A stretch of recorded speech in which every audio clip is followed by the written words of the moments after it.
to review, once again, Sam Houston believes that annexation should happen rapidly, that Texas should make peace and not war, that Mexico should be, well, you should seek a truce with them if you can, somehow help them get over their mad, that European powers are useful as a someone to flirt with to make the United States jealous in this sort of annexation dance, and somehow to use his political connections in Washington to facilitate annexation. So that's his basic goal.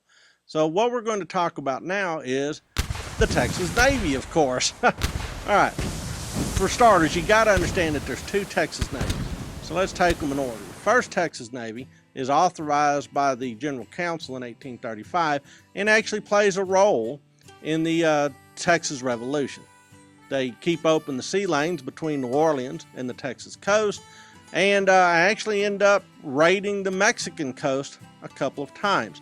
It's composed of 4 schooners of war, or sloops of war. One of these is the Liberty, also the Invincible, the Independence, and the Brutus. What finally happens to all these ships is they're either lost in storms or they run aground. And when Sam Houston takes over, he decides that we don't need a Navy. So the first Texas Navy is around for the Revolution and shortly thereafter, but as soon as Houston comes into office, Navy goes away. Well, guess what else goes away? That would be Sam Houston after he serves his first term. So when Lamar comes in, he decides that in fact Texas does need a Navy, and he authorizes the expansion of that Navy, including a steamship, the Zavala, and a number of other sailing vessels, the San Jacinto, the San Bernard, the San Antonio, the Wharton, the Austin, and the Archer.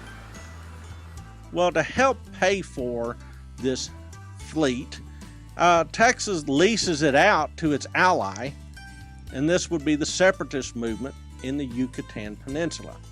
So Texas and the Yucatan both looking for independence, Texas having claimed it, Yucatan wanting it.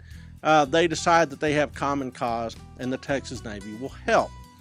But when Houston is back in office in 1843, he says we don't need a Navy, and we don't need to be leasing it to foreign powers. So he declares that any ship afloat flying the Texas flag will in fact be considered pirates. In 1843, he makes this declaration: if these boats do not come back, if I can't get them back to the Republic so I can decommission them, they should just be seen as ships without a nation.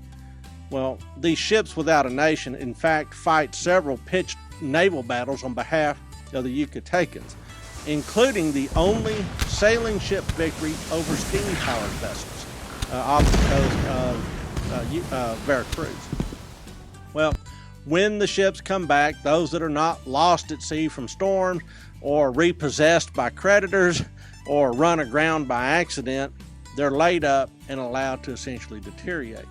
The remnants of the Texas Navy will later on be absorbed into the United States Navy after annexation, and guess what? The United States Navy says these ships are pretty much junk now, let's dump them.